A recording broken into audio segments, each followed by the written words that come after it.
What is good, Patriots? So, the time has come. Sidney Powell has released the Kraken, and I am going to read through the entire thing. It is Thanksgiving Eve. You're probably watching this on Thanksgiving. You're probably on your way to family, and you're going to be dragged into political conversations. Well, you're going to be armed with the latest information. Congratulations to you. Although I would suggest just not talking about politics, but I don't think it's going to be avoidable this year. Because everything is political now. And if you're in New York or if you're in California or any of the other, communist dictator-run states, you're not going to be doing much on Thanksgiving anyway. So, this is a good way to spend your time. All right. First of all, if you hear this music in the background, this is Eric Lucas. I have it turned down just enough so that there's a basic beat going because it is late, past my bedtime. But if you're digging it at all, go ahead. He's a patriot as well. Eric Lucas, awesome. All right, so let's start. Oh, before I start, hey, this is a new YouTube channel. My old one, I had to replace it for reasons I'm not going to get into. But check to see if you're subscribed. If you're not subscribed, hit the subscribe button. I'll give you a second. Okay, all right. Hit the like while you're at it. Awesome. Okay, now that you've done that, let's get started. All right. In the United States District Court, Northern District of Georgia, Atlanta Division. First of all, Sidney, you're killing me. This is all the liberals are going to focus on. Oh, she can't spell district. Maybe that's on purpose. Interesting strategy. But you know what? Sidney Powell is a freaking heavyweight, so we're just going to look past that for now. All right. So this is, wow, Kareko, Jaquan Pearson, Vicky Townsend, Gloria. So I don't recognize these names. They're the plaintiffs versus Brian Kemp, the governor of Georgia, Brad Raffensperger, the Secretary of State of Georgia and chair of the Georgia State Election Board, David Worley, Georgia State Election Board, Rebecca Sullivan, in her official capacity as Georgia State Election Board, Matthew Mashburn in his capacity as Georgia State Election Board, and Anle in her official capacity as Georgia State. So this is these people represented by Sidney Powell, I assume, versus the governor of Georgia, the Secretary of State of Georgia, and many members of the Georgia State Election Board. All right, let's move on. Complaint for declaratory emergency and permanent injunctive relief. Nature of the action. This civil action brings to light a massive election fraud, multiple violations of Georgia law, including these statutes, and multiple constitutional violations as shown by fact witnesses to specific incidents, multiple expert witnesses, and the sheer mathematical impossibilities found in the Georgia general election in 2020. As a civil action, the plaintiff's burden of proof is a preponderance of evidence to show, as the Georgia Supreme Court has made clear, that I was not incumbent upon plaintiff to show how the voters would have voted if their absentee ballots had been irregular. Plaintiff only had to show that there were enough irregular ballots to place in doubt the results. So we're going based on, I'm assuming this is based on precedent. Yes, right, Meade versus Sheffield. So they're showing that there's precedent that there was enough irregular ballots to place doubt in the result. I have a feeling that they're going to be able to place doubt in this result. I already have doubt in the result based on the bogus graphs that I've seen just on night one. But hey, we have to go through the whole legal process because common sense isn't good enough in this country.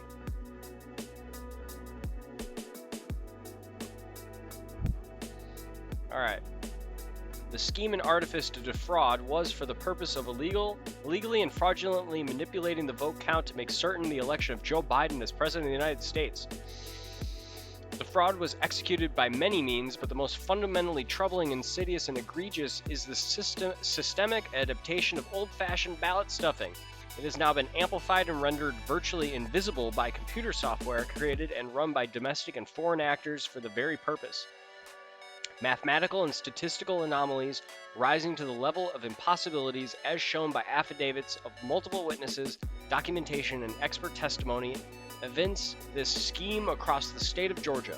Especially egregious conduct arose in Forsyth, Paulding, Cherokee, Hall, and Barrow County. This scheme and artifice to defraud affected tens of thousands of votes in Georgia alone and rigged the election in Georgia for Joe Biden. Huge claims. Let's go.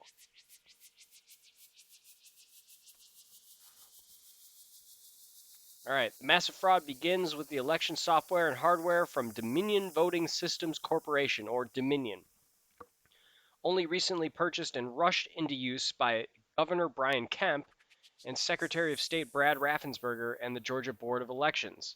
By the way, I don't know if it's going to get to this, but the legislature in Georgia did not vote to implement Dominion. It was mandated by the governor. All right, moving forward. Sequoia voting machines were used in 16 states and D.C. in 2006. Smartmatic, which has revenue of about $100 million, focuses on Venezuela and other markets outside of the U.S. That is so troubling. All right, after Sequoia, Smartmatic's chief executive, Anthony Mugica, Mr. Mugica said he hopes Smartmatic would work with Sequoia on projects in the U.S. though Smartmatic wouldn't take an equity stake. Smartmatic and Dominion were founded by foreign oligarchs and dictators to ensure computerized ballot stuffing and vote manipulation to whatever level was needed to make certain Venezuelan dictator Hugo Chavez never lost another election. See redacted whistleblower affidavit, which actually defiant. Attached as, okay, notably Chavez won every election thereafter. I think I've read this affidavit earlier, and it's kind of troubling. All right, as set forth in the accompanying here it is. As set forth in the accompanying whistleblower affidavit, the Smartmatic software was designed to manipulate Venezuelan elections in favor of dictator Hugo Chavez. Smartmatic's electoral technology was called Sistema de Gestación Electoral, or the Electoral Management System. Smartmatic was a pioneer in the area of computing systems. Their system provided for transmission of voting data over the internet to a computerized central tabulating center. The voting machines themselves had a digital display fingerprint recognition feature to identify the voter and printed out the voter's ballot. The voter's thumbprint was linked to a computerized record of that voter's identity. Smartmatic created and operated the entire system. 7. A core requirement of the Smartmatic software design was the software's ability to hide its manipulation of votes from any audit, as the whistleblower explains. Okay. Chavez was most insistent that Smartmatic design the system in a way that the system could change the vote of each voter without being detected. He wanted the software itself to function in such a manner that if the voter were to place their thumbprint or fingerprint on a scanner, then the thumbprint would be tied to a record of the voter's name and identity as having voted, but the voter would not be tracked to the changed vote. He made it clear that the system would have to be set up to not leave any evidence of the changed vote for a specific voter, and that there would be no evidence to show and nothing to contradict that the name of or the fingerprint or thumbprint was going with a changed vote. Smartmatic agreed to create such a system and produce the software and hardware that accomplished that result for President Chavez. All right. 8. The design and features of the Dominion software do not permit a simple audit to reveal its misallocation, redistribution, or deletion of votes. First, The system's central accumulator does not include a protected real-time audit log that maintains the date and timestamps of all significant election events. Key components of the system utilize unprotected logs. Essentially, this allows an unauthorized user the opportunity to arbitrarily add, modify, or remove log entries, causing the machine to log election events that do not reflect actual voting tabulations, or more specifically, do not reflect the actual votes or the will of the people. 9. Indeed, under the professional standards within the industry in auditing and forensic analysis, when a log is unprotected and can be altered, it can no longer serve the purpose of an audit log. There is incontrovertible physical evidence that the standards of physical security of the voting machines and the software were breached, and machines were connected to the internet in violation of professional standards in state and federal law. Moreover, lies and conduct of Fulton County election workers about a delay in voting at State Farm Arena and the reasons for it evince the fraud. Evince. I'm going to look that up. Evince. What is that? Reveal the presence of. Okay, legal jargon. All right, let's keep going. 11. Specifically, video from the State Farm Arena in Fulton County shows that on November 3rd, after the polls closed, election workers falsely claimed a water leak required the facility to close. All poll workers and challengers were evacuated for several hours at about 10 p.m. However, several election workers remained unsupervised and unchallenged working at the computers for the voting tabulation machines until after 1 a.m. By the way, this water leak, pipe burst, was like an overflowing toilet or urinal or something. It was really not a big deal. Number 12. Defendants Kemp and Raffensperger rushed through the purchase of Dominion voting machines and software in 2019 for the 2020 presidential election. A certificate from the Secretary of State was awarded to Dominion voting systems but is undated. Similarly, a test report is signed by Michael Walker as project manager but is also undated.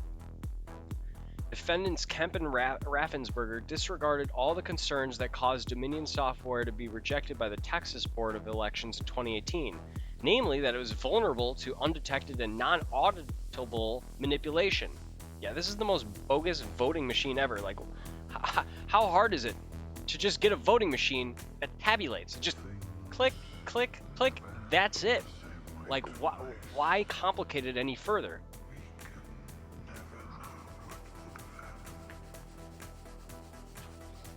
Fraud. That's why. All right, let's continue.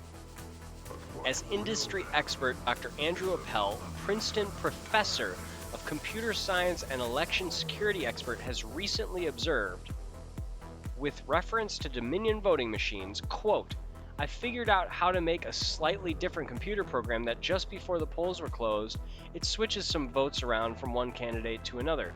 I wrote that computer program into a memory chip, and now to hack a voting machine, you just need 7 minutes alone with it and a screwdriver. Wow. All right, continuing. As explained and demonstrated in the accompanying redacted by the way, there's a bunch of stuff that I'm skipping over. It's saying like attached, like all these things have attachments later on in this document that you can, see, but just for the, for the ease of this video and just to get through all the information so you know what's in the Kraken. I am cracking open the Kraken. That is the point of this. So we're gonna plow through. All right, 14. As explained and demonstrated in the accompanying redacted declaration of a former electronic intelligence analyst under 305th Military Intelligence with experience gathering Whoa, okay, let's back it up. We're getting military. As explained and demonstrated in the accompanying redacted declaration of a former electronic intelligence analyst under the 305th Military Intelligence with experience gathering surface-to-air missile system electronic intelligence, the Dominion software was accessed by agents acting on behalf of China and Iran in order to monitor and manipulate elections, including the most recent U.S. general election in 2020. Oh, fuck, you guys. Hold on, let's Let's sit on that for a second.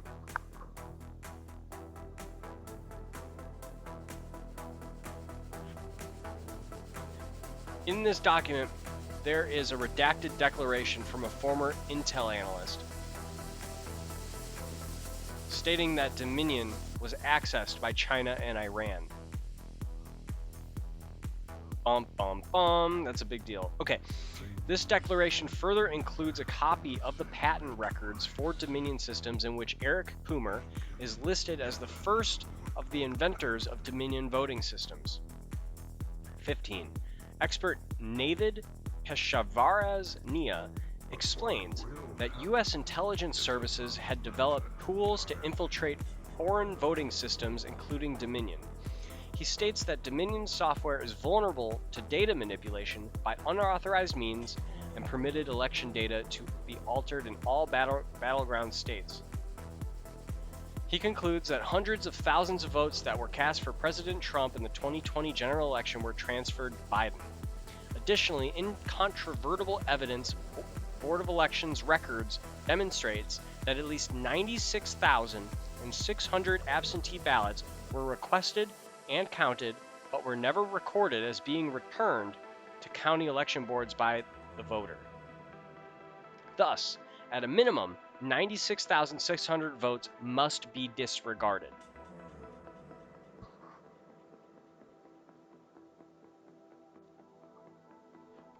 Interesting. Okay. The Dominion system used in Georgia erodes and undermines the reconciliation of the number of voters and the number of ballots cast, such that these figures are permitted to be unreconciled, opening the door to ballot stuffing and fraud. The collapse of reconciliation was seen in Georgia's primary and runoff elections this year, and in the November election, where it was discovered during the hand audit that 3,300 votes were found on memory sticks that were not uploaded on election night, plus in Floyd County, another 2,600 absentee ballots had not been scanned. These found votes, quote unquote, reduced Biden's lead over Trump, and this actually happened. All right, continuing. Georgia's election officials and poll workers exacerbated and helped, whether knowingly or unknowingly, the Dominion system carry out massive voter manipulation by refusing to observe statutory safeguards for absentee ballots. Election officials failed to verify signatures and check security envelopes. They barred challengers from observing the count, which also facilitated the fraud. Expert analysis of the actual vote set forth below demonstrates that at least 96,600 votes were illegally counted during the Georgia 2020 general election. All of the evidence and allegations herein is more than sufficient to place the result of the election in doubt. More evidence arrives by the day, and discovery should be ordered immediately.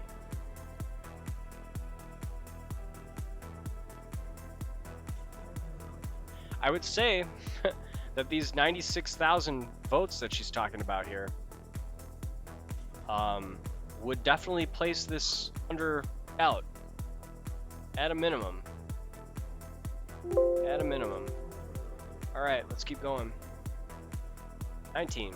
Expert analysis of the actual vote set forth below demonstrates that oh wait, I already read this. No, I didn't. Okay. Expert analysis of the vote set forth below demonstrates that at least 96,600 votes were illegally counted during the Georgia 2020 election. All of the evidence and allegation herein is more than sufficient to place the result of the election in doubt. All right, I said that. More evidence arrived, blah, blah, blah. Okay, 20. Georgia law provides for a contest of an election where 1. Misconduct, fraud, or irregularity by any primary or election official or officials sufficient to change or place in doubt the result. 3. When illegal votes have been received or legal votes rejected at the polls sufficient to change or place in doubt the result. 4. For any error in counting the votes or declaring the result of the primary or election if such error would change the result. Or 5. For any other cause which shows that another was the person legally nominated, elected, or eligible to complete in a runoff or primary election. As set 21. As further set forth below, all of the above grounds have been satisfied and compel this court to set aside the 2020 general election results which fraudulently concluded that Mr. Biden defeated President Trump by 12,670 votes.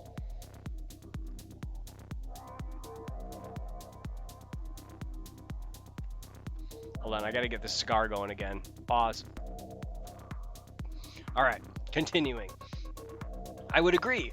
If he only won by 12,670 votes, and we're throwing out votes at a number at nearly 100,000, and we haven't even gotten a quarter into this yet, I don't know. I mean, I'm no judge. I'm just saying, like, we're talking about a thin margin compared to what we're already going to probably be compelled to throw out, I would imagine. All right, continue. I might be biased, all right? I might be biased, but if that's true, then you get what I'm saying. All right, continue.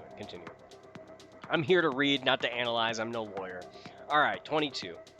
Separately and independently, there are sufficient constitutional grounds to set aside the election results due to the defendant's failure to observe statutory requirements for the processing and counting of absentee ballots, which led to the tabulation of more than 50,000 illegal ballots.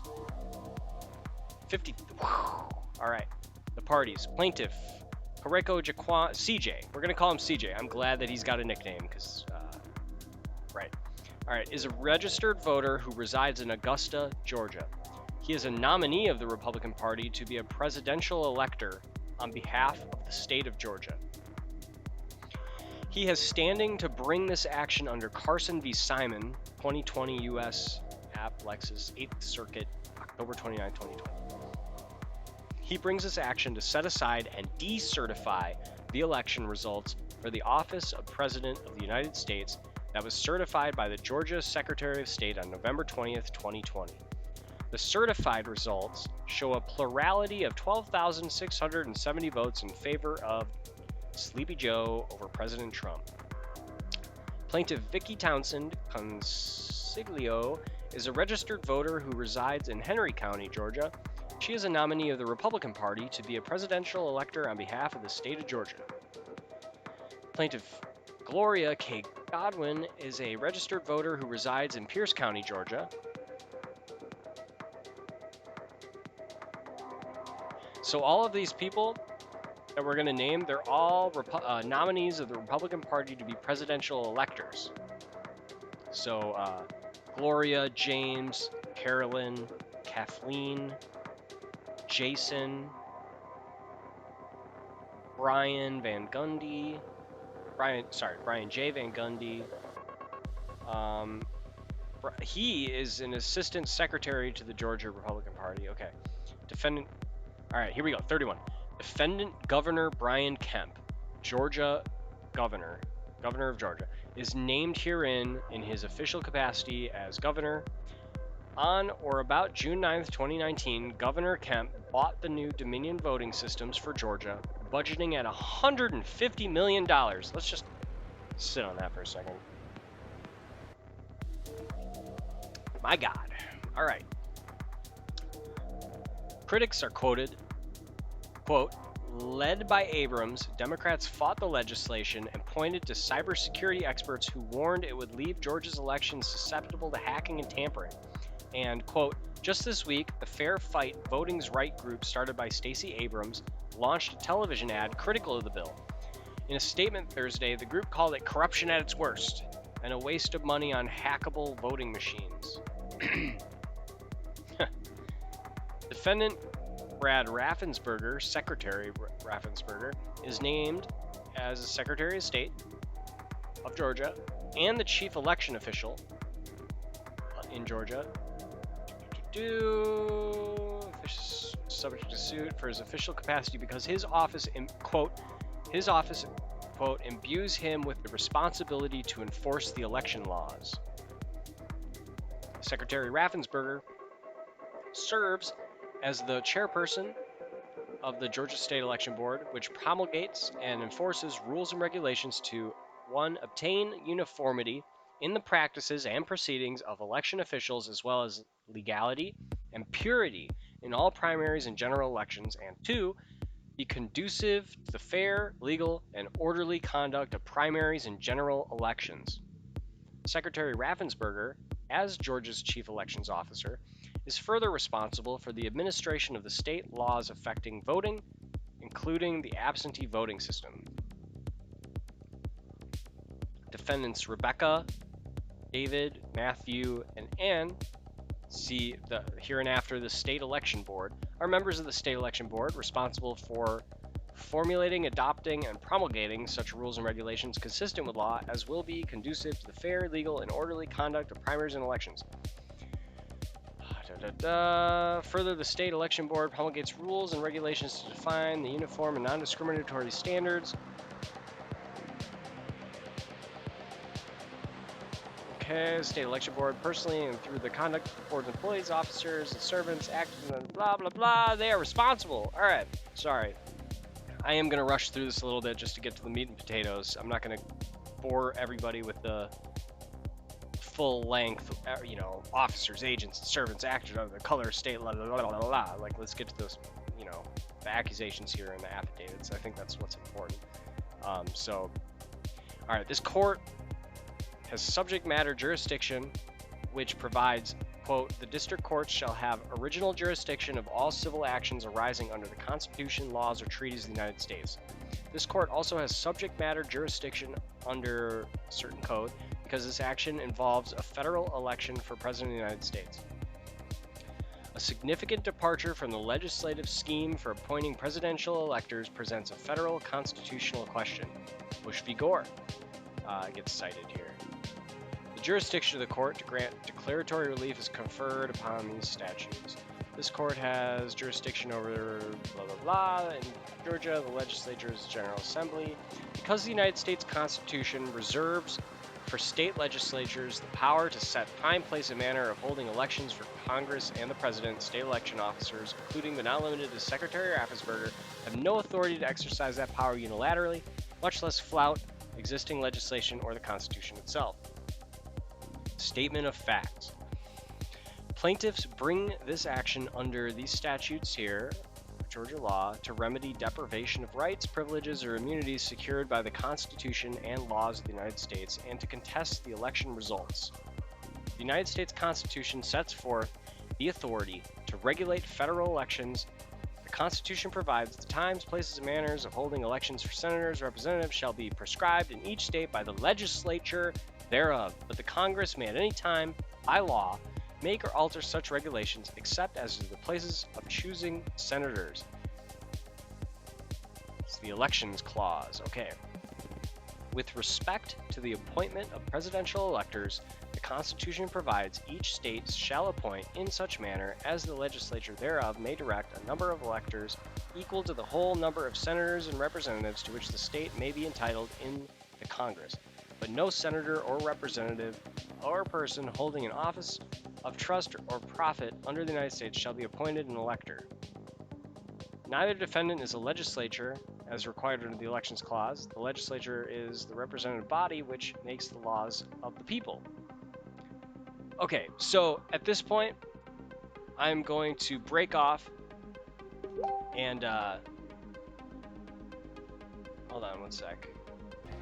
Alright, so at this point, we're nearly a half an hour in, and at this rate, this is going to be a 2-hour long goddamn video, and that is too long. So, this is what we're going to do instead. I am going to scan through until I find interesting stuff that I find interesting, and I'm going to read that, okay? So let's go. Pause. Alright, so here at 48, she lays out the Georgia Election Code instructs those who handle absentee ballots to follow a clear procedure, and this is the clear procedure. Upon receipt of each absentee ballot, a registrar or clerk shall write the day and hour of the receipt of the ballot on its envelope. The registrar or clerk shall then compare the identifying information on the oath with the information on file in his or her office, shall compare the signature or make on the oath with the signature or mark on the absentee elector's voter card, or the most recent update to such absentee elector's voter registration card and application for absentee ballot or facsimile of said signature or maker taken from said card application, and shall, if the information and signature appears to be valid and other identifying information appears to be correct, so certify by signing or initialing his or her name below the voter's oath. Each elector's name so certified shall be listed by the registrar or clerk on the numbered list of absentee voters prepared for his or her precinct. The Georgia legislature also provided for the steps to be followed by county officials with respect to defective absentee ballots. If the elector has failed to sign the oath, or if the signature does not appear to be valid, or if the elector has failed to furnish required information or information so furnished does not conform with that on file in the register or clerk's office, or if the elector is otherwise found disqualified to vote, the registrar or clerk shall write across the face of the envelope "rejected," giving the reason thereof. Therefore, the Board of Registrars or absentee ballot clerk shall promptly notify the elector of such rejection, a copy of which notification shall be retained in the files of the Board of Registrars or absentee ballot clerk for at least 1 year. All right, we're in a new chapter. Defendants' unauthorized actions violated the Georgia Election Code and caused the processing of defective absentee ballots. All right, this first paragraph, she discusses how Democrats created a different litigation settlement, and under the settlement, the administrators agreed to change the statutorily prescribed manner of handling absentee ballots in a manner that is not consistent with the laws promulgated by the Georgia legislature for elections in this state. The settlement provides that the Secretary of State would issue an official election bulletin to county administrators overriding the statutory procedures. That power does not belong to the Secretary of State under the United States Constitution. You hecked up. The settlement also changed the signature requirement, reducing it to a broad process with discretion, rather than enforcement of the signature requirement as statutorily required under OCGA blah blah blah.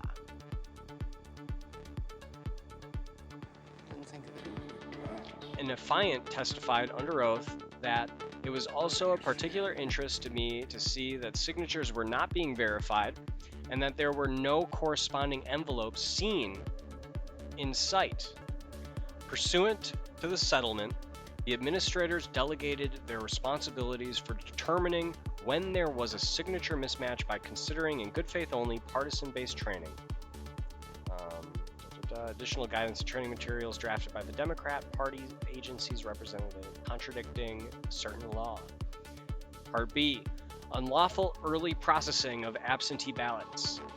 In April 2020, the State Election Board adopted on a purportedly emergency basis Secretary of State rule processing ballots prior to Election Day. Under this rule, county election officials are authorized to begin processing absentee ballots up to 3 weeks before Election Day. Thus, the rule provides in part that beginning at 8 a.m. on the third Monday prior to Election Day, the county election superintendent shall be authorized to open the outer envelope of the accepted absentee ballots.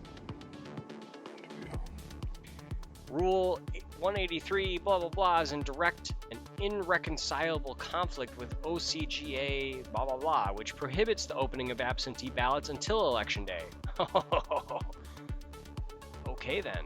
All right, after the opening of the polls, on the day of the primary election or runoff, the registrars or absentee ballot clerks shall be authorized to open the outer envelope on which is printed the oath of the elector in such a manner as not to destroy the oath printed thereon, provided, however, that the registrar or absentee ballot blah blah blah blah blah. All right. In plain terms, the statute clearly prohibits opening absentee ballots prior to Election Day, while the rule authorizes doing so 3 weeks before the Election Day. There is no reconciling this conflict. The State Election Board has authority under OCGA blah blah blah to adopt lawful and legal rules and regulations, but no authority to promulgate a regulation that is directly contrary to an unambiguous statute.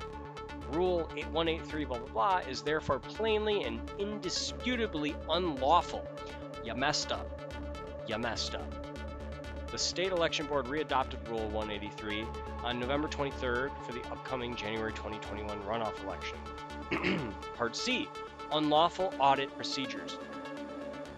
According to Secretary Raffensperger, in the presidential general election 2.4 million votes were cast in Georgia for Donald Trump, and 2.45 were for Trump, 2.47 were for Biden, which narrowed in Donald Trump's favor after the most recent recount.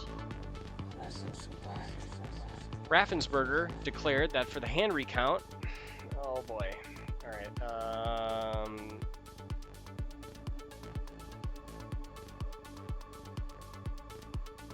monitors were able to observe more closely. Political parties were allowed to designate a minimum of 2 monitors beyond enable which, blah, blah, blah. The audit was conducted.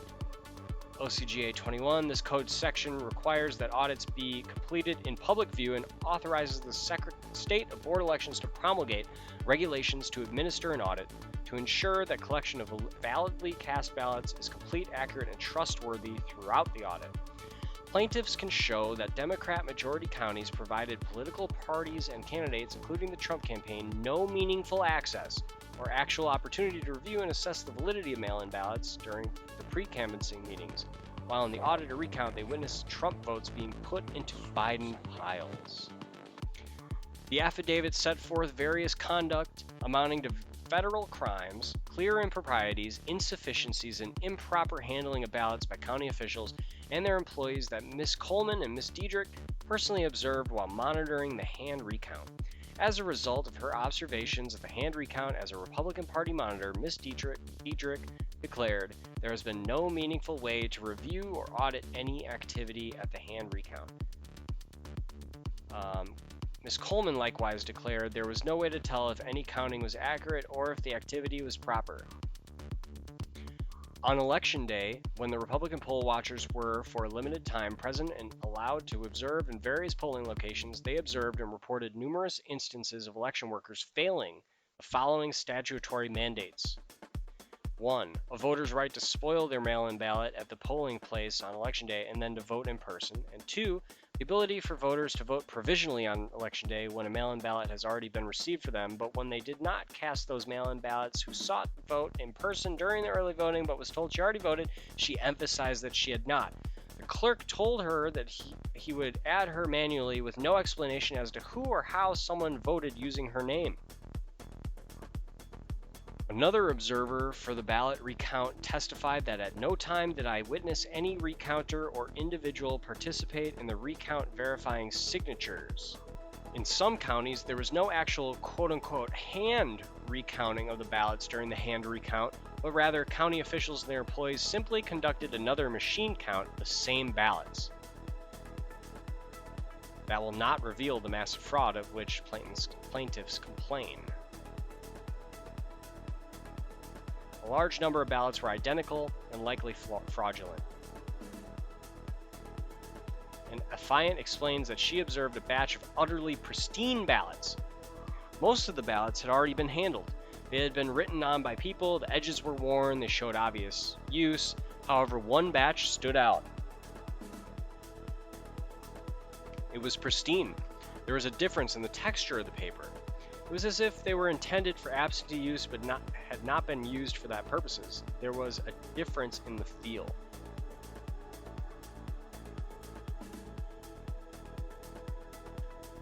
These different ballots included a slight depressed prefold, so they could be easily folded and unfolded for use in the scanning machines.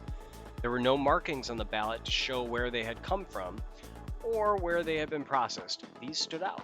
In my 20 years of experience of handling ballots, I observed that the markings for the candidates on these ballots were unusually uniform, perhaps even with a ballot marking device. By my estimate, in observing these ballots, approximately 98% constituted votes for Joe Biden, and I only observed 2 of these ballots as votes for President Donald J. Trump.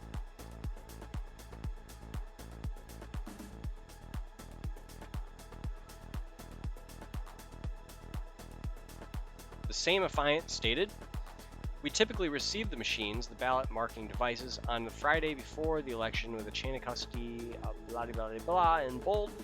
In this case, we were asked to sign the chain of custody letter on Sunday, even though the machines were not delivered until 2 a.m. in the morning of Election Day." All right, here we go. Evidence of fraud. A pattern showing the absence of mistake. The stunning pattern of the nature and acts of fraud demonstrate an absence of mistake. The same affiant further explained in sworn testimony that the breach included when we did receive the machines, they were not sealed or locked, the serial numbers were not what were reflected on the related documentation. An affiant testified that while in Henry County, I personally witnessed ballots cast for Donald Trump being placed in the Biden pile. She further testifies, when this was brought to Ms. Pitt's attention, it was met with extreme hostility. At no time did I witness any ballot cast for Joe Biden be placed in the pile for Donald Trump. Another affiant said, on November 16th, it was also a particular interest to me to see that signatures were not being verified and there were no corresponding envelopes seen in sight. Yet another affiant recounts, however, as an observer, I observed that the precinct had 12 counting tables, but only one monitor from the Republican Party. Another affiant explains a pattern of behavior that was alarming. He says, I witnessed 2 poll workers placing already separated paper machine receipt ballots with barcodes in the Trump tray, placing them in the Biden tray. I also witnessed the same 2 poll workers putting the already separated paper receipt ballots in the no vote and Jorgensen tray and removing them and putting them inside the Biden tray. Then they took out all of the ballots out of the Biden tray and stacked them on the table, writing on the count ballot sheet. Jesus. Another affiant, a Democrat, testified he had seen absentee ballots for Trump inserted into Biden's stack and counted as Biden votes. This occurred a few times. Yet another affiant, this person says, I also observed throughout my 3 days in Atlanta, not once did anyone verify these ballots. In fact, there was no authentication process in place and no envelopes were observed or allowed to be observed. I saw hostility towards Republican observers, but never towards Democrat observers. Another affiant explained that his ballot was not only not processed in accordance with election law, he witnessed people reviewing his ballot to decide where to place it, which violated the privacy of his ballot. And when he tried to report it to the voter fraud line, he never received any contact or cooperation, stating, I voted early on October 12th, the precinct in Linwood Park. Because of irregularities at the polling location, I called the voter fraud line, blah, blah, blah, blah, blah. When I called the fraud line, I was directed to a worker in the Office of Secretary of State. All right, so a lot of Trump ballots getting put in the Biden stack. This is just testimony after testimony stated, okay, I noticed that almost all the ballots are viewed for Biden. Many batches went 100% for Biden. I also observed that the watermark on at least 3 ballots were solid gray instead of transparent, leading me to believe the ballot was counterfeit. I challenged this, and the elections director said it was a legitimate ballot and was due to the use of different printers. Many ballots had markings for Biden only and no markings on the rest of the ballot. Sus! An affiant testified that while at the audit, while in Henry County, I personally witnessed ballots cast for Donald Trump being placed in the pile for Joe Biden. Another testimony. A Democrat said, I also saw absentee ballots for Trump inserted into Biden's stack and counted as Biden votes. This occurred a few times.